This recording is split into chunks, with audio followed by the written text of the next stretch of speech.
Ow. What's up, everyone? Punchy back with Higurashi When They Cry, Chapter 4. Chapter 4, Himatsubushi. Still don't know if I'm saying that right. And welcome back. It's been a while. Sorry, I just hit my microphone. It's been a while. Been busy and glad to be back. Hope you guys enjoyed my other video where I showed where I was on over the weekend. I was at an art show supporting my sister.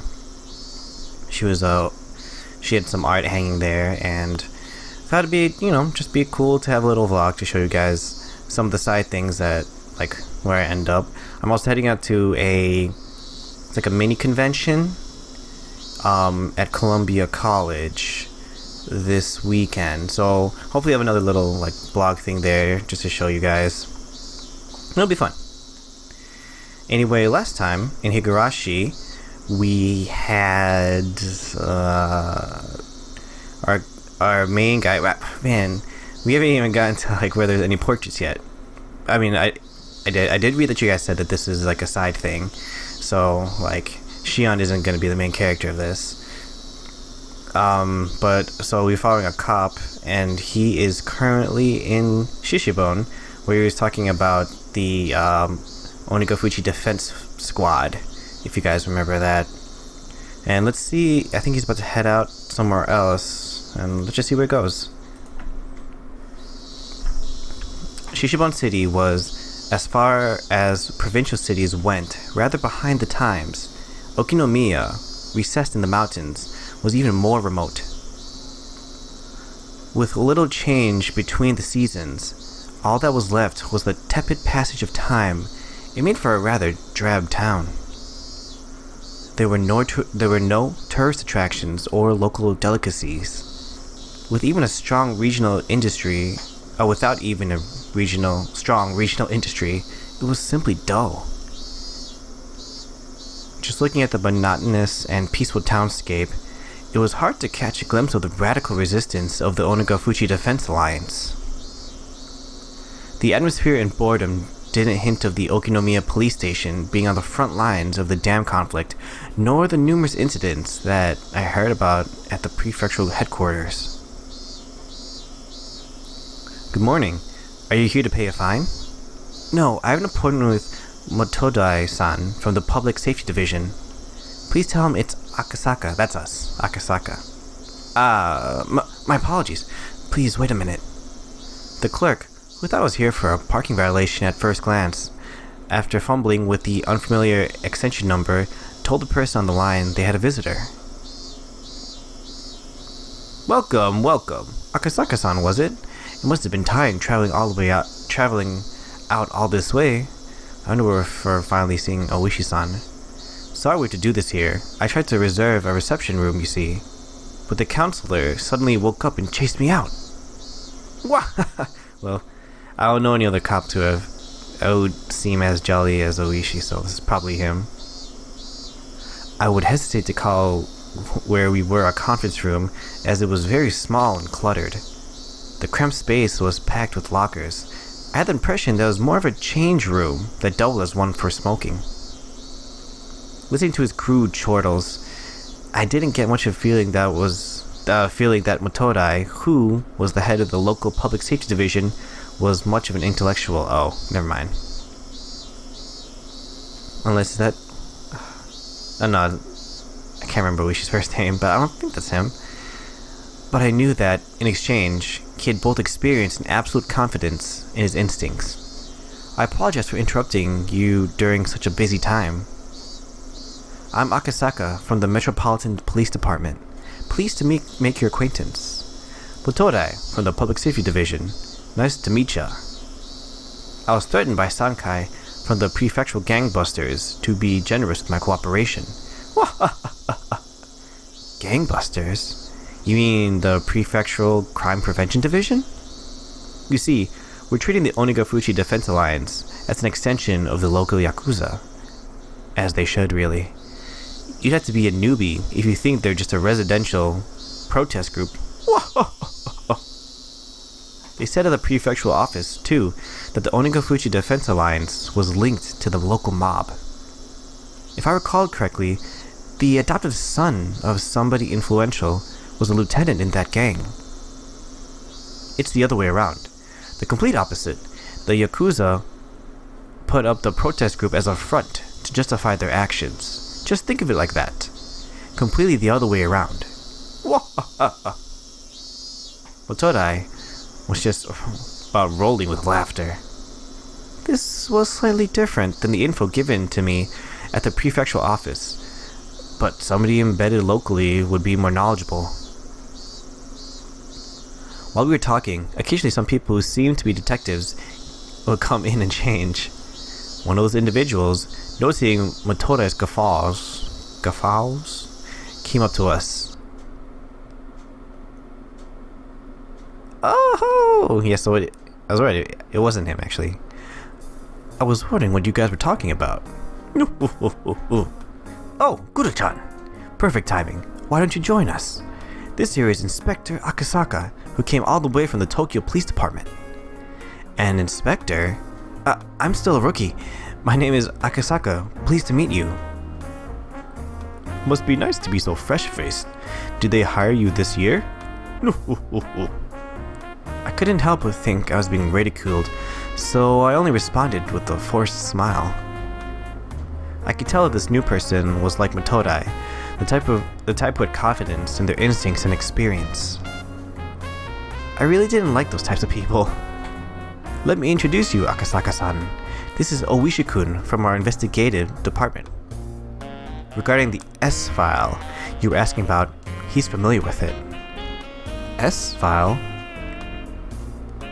S for Sonozaki. If something is an S-file, it means it has something to do with the Sonozaki family. It's something of a code name. Sonozaki. Come to think of it, I remembered when I was poring over the documents at headquarters, there were quite a few people with the last name Sonozaki popping up. If I remember right, there's a Sonozaki who is one of the executives of the Onigafuchi Defense Alliance. I'm pretty sure they're the treasurer. The two of them were surprised when I rattled off what post that Sonozaki held. After a moment, both of them erupted into laughter. Akasaka-san, was it? No. You're quite the studious one. Could it be you've memorized all the central figures and the lines? No. I wouldn't say memorized exactly, but I've at least read the list of Onigafuchi Defense Alliance executives. Then, who are the president and vice president? The president is the mayor of Hinumazawa, Kei Kimiyoshi. The vice president is the priest of the local shrine, Furude. The treasurer is O Sonozaki. The auditor is Makino. The liaison is Y Kimiyoshi, and the PR head is Y Sonozaki. Akasaka-san, you're pretty good. The pay sucks, but you want to work here? You're just the type we're looking for. By the way, Yoshio Sonozaki is the head of the youth department. So close. The head of the public relations is actually Tadayoshi Sonozaki.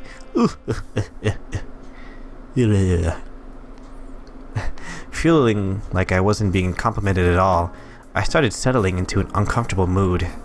However, I was becoming more and more aware that I was the weakest link in this investigation, so I just had to bear with it. I didn't mean for that feeling to show up on my face, but the crowd detectives didn't let that slip by. No, I didn't mean to make fun of you. To make up for it, why don't I show you around the village? For somebody with no feel for the area like me, it would be a great help. I couldn't have asked for more.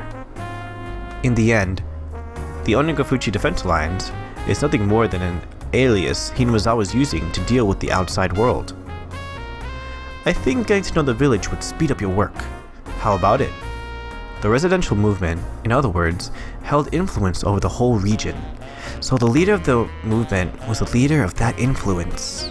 Just like that, the thought processes in the region will become the overall personality of the movement. Just like Oishi had said, in order to learn what they were really like, this regional force behind the dam protests, getting to know the village was the quickest way. If you would. Nodding back without skipping a beat, Oishi laughed in the satisfaction and stood up.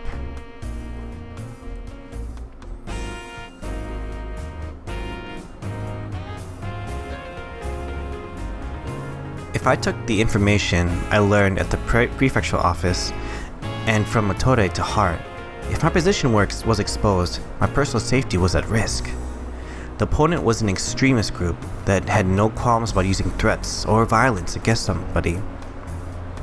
If my personal info was leaked, it wouldn't be hard to imagine that I'd be in danger, whether on the job or not. Thinking that, I felt a little nervous. These guys are quick to remember faces. If you're seen with me, they'll probably do a lot to hinder your work. This might be a little cliche, but put these on. Oishi handed me an incredibly suspicious disguise comprised of a baseball cap, sunglasses, and a mask. I didn't want to get all hot and stuffy, but Oishi's warning was probably right on the money. Considering that, I put them on with appreciation. I looked so suspicious that Oishi had to smile wryly. How much did I tell you again? Let's see. To the part where you were talking about how these three ancient families controlled the village.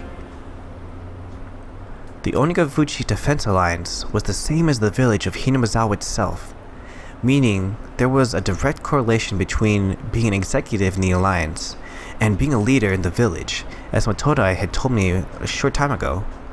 If the village was ruled by three ancient families, then it would mean the Onigafuchi Defense Alliance was ruled by those same three families. What did the documents at the prefectural office say about the leader of the Defense Alliance and whatnot?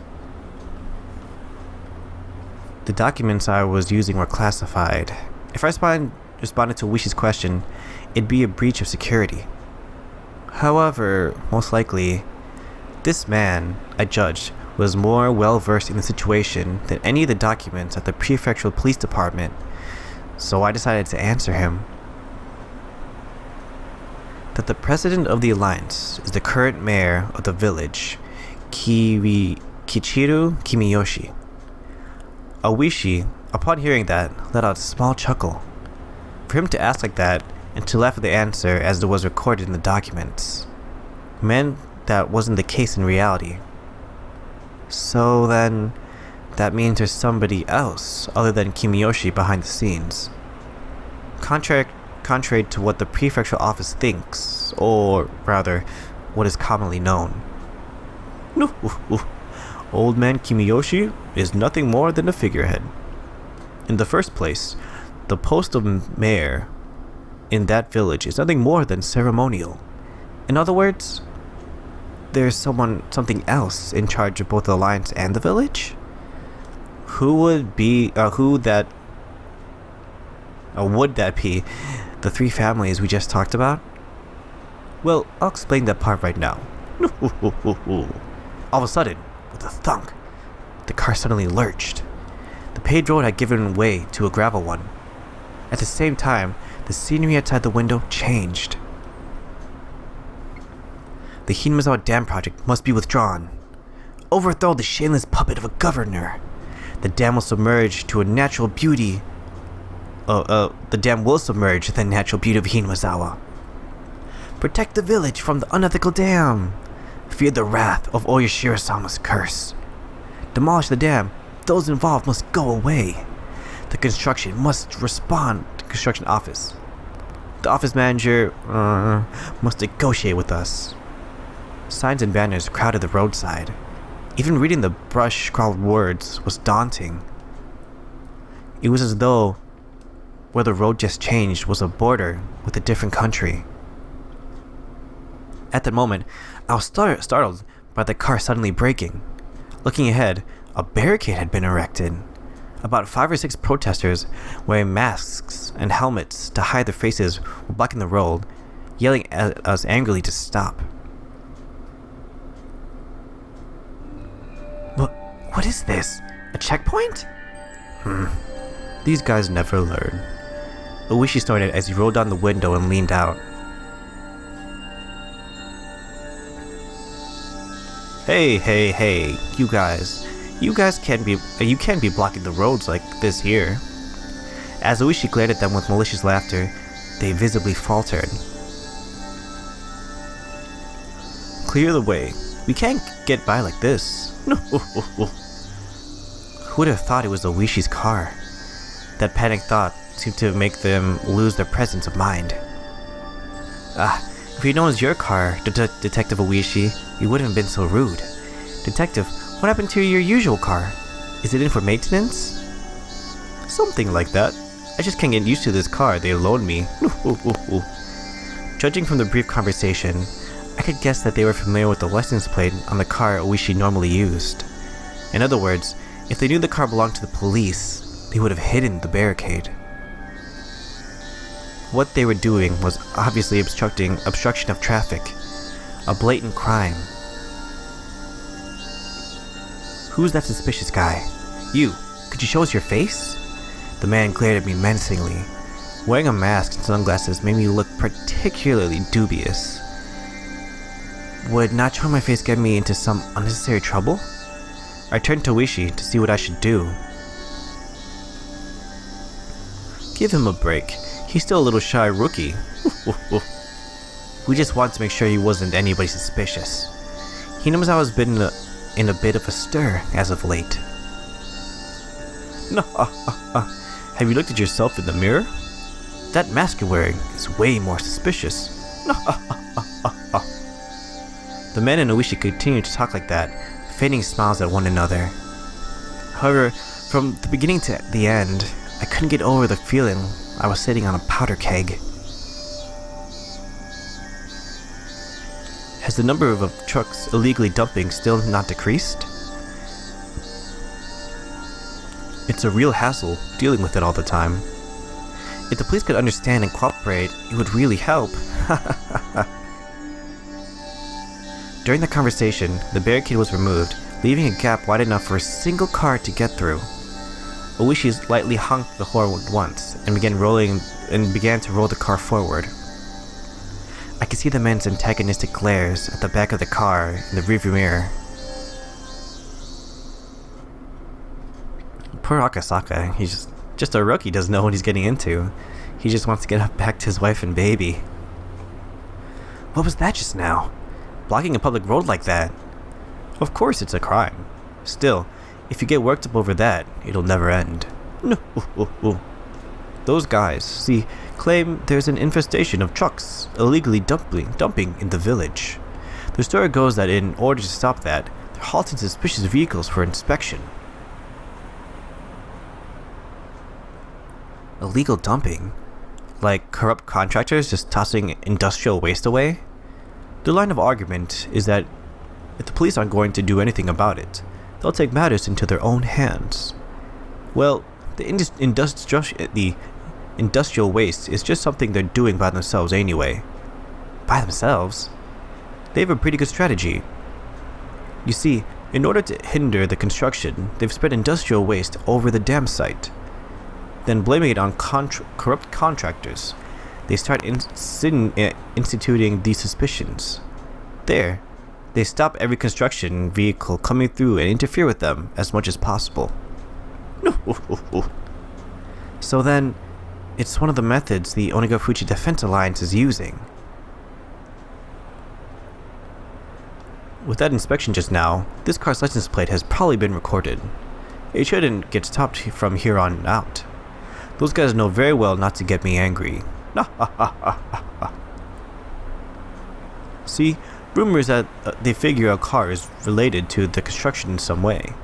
Not only would there be checkpoints stopping at every turn, they'd be throwing rocks and planting road spikes as well. It's best you be careful so you're not identified.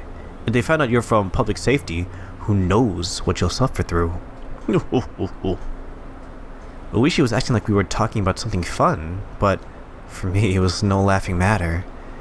It almost feels like we've wandered into a civil war in the Middle East. That's a good way of putting it. It's pretty much just what you said. Oishi turned to me with a grin and a menacing laugh. You see, this here's a war zone. The car slowed down for a bit as it went down a narrow road through some farmland. You see that house in the forest over there? That antiquated one? Looking at where Uishi was pointing, there was certainly an old, traditionally designed house. That belongs to the mayor, Old Man Kimiyoshi. You could say it belongs to the main Kimiyoshi house as well. There's a lot of branches, but they'd be one of the three families. The three families? The ancient families that control Hinamizawa? That's right. And one of the other is the Furude family.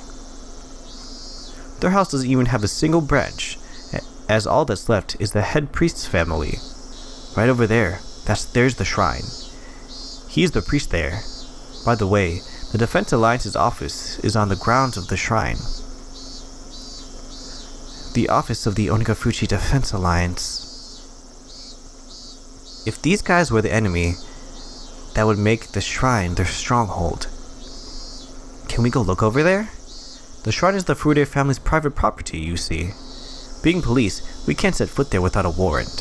See, they've got a member of the Diet with ties to the family, ties to the village, backing them up. Basically, being the police has its strengths and weaknesses.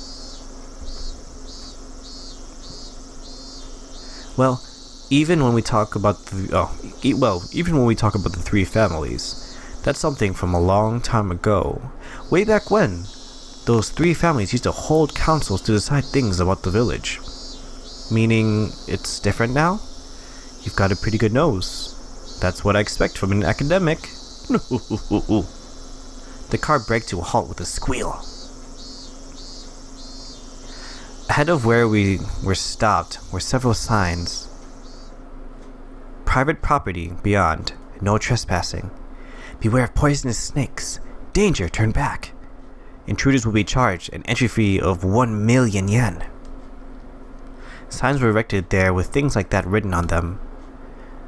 The road was separated from the forest by a chain link fence wrapped in barbed wire. Since this is private property, this is as far as we go. There's several surveillance cameras set up further in. Saying that we just got lost won't work with these guys. They're beyond here, right?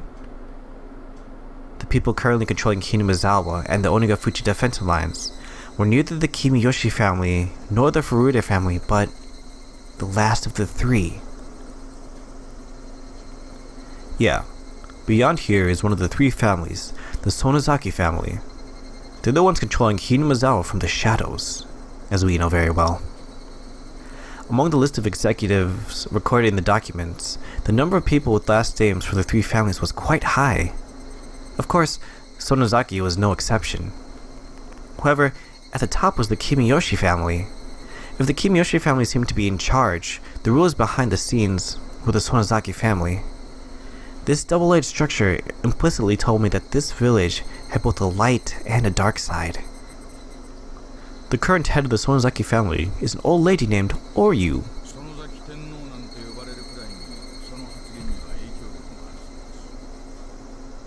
You guys heard that, right? I wonder if I accidentally kept in like a voice patch or something. She has enough clout that you could call her the Empress Sonozaki. And also, if that's actually Uishi's voice, someone who's played the games, let me know. And I guess like a deep voice that I've been doing for Uishi has been pretty accurate. Be careful, she's no small fry. She's enough of a VIP that even the mayor of the city has to bow before her. Well, in Hinamizawa and the surrounding area, their relatives amount to a block of several thousand votes. No politician could show disrespect for that.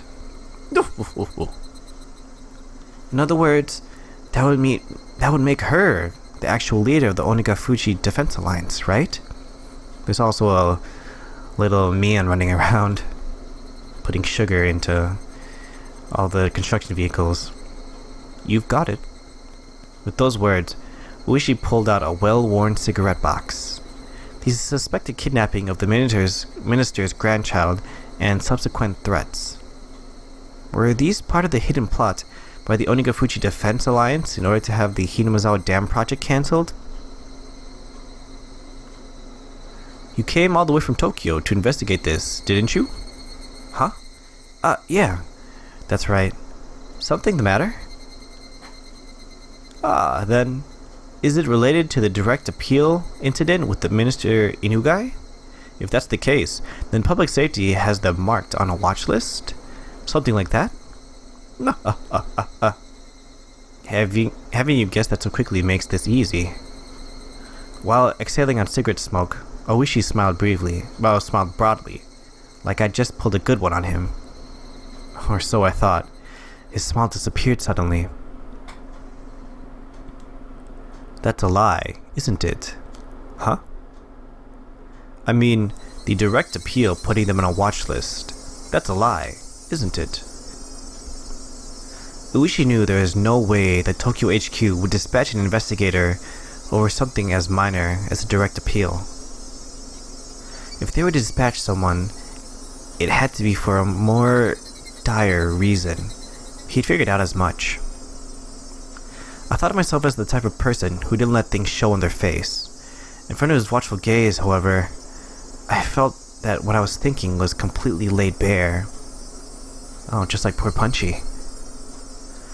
Uishi silently lit another cigarette, as if waiting for me to interject during this awkward pause. I see. So this was a veteran detective's way of getting someone to spill information. But as long as I realized this, there would be nothing more.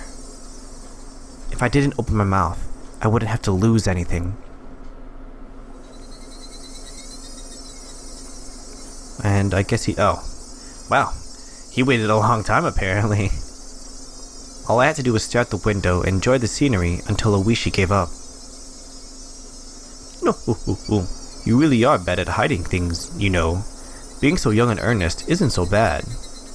Oishi smirked as he twisted out his third cigarette, while I tried to not let him notice that I had yielded completely. At first, I thought I'd won, but at the very least, Oishi had ascertained that I was hiding something, meaning that I might have ended up marching to his tune. Typical Oishi. Alright, before we find out if poor Akasaka-san actually spills the beans to Oishi, who, with Punchy's old experience of him, we know that he either guesses everything or probably just straight up already knows, because he doesn't let things like rules and regulations stop him, really. But yeah, back to Higurashi. Good to finally get along. Good to finally see a familiar face, even if it is Oishi, who last chapter we didn't end up very well in his books, I guess. But looking forward to seeing when this changes from, like, if this changes from Akasaka-san's perspective, because it still has. I'm still going by the icons that it has. So chapter 4 has the Rika icon, and so I'm still hoping for like a main Rika things that I would like to see, even if it is just a side chapter. Yeah, and thanks for watching, guys. Please like and subscribe, and look forward to tomorrow for another Walking Dead video. I didn't finish reading the comment, but I will let the characters talk more, and not so I won't talk over them, because that is how you figure out the story and everything. Anyway, thanks for watching. Please like and subscribe, and I will see you next time. Bye bye.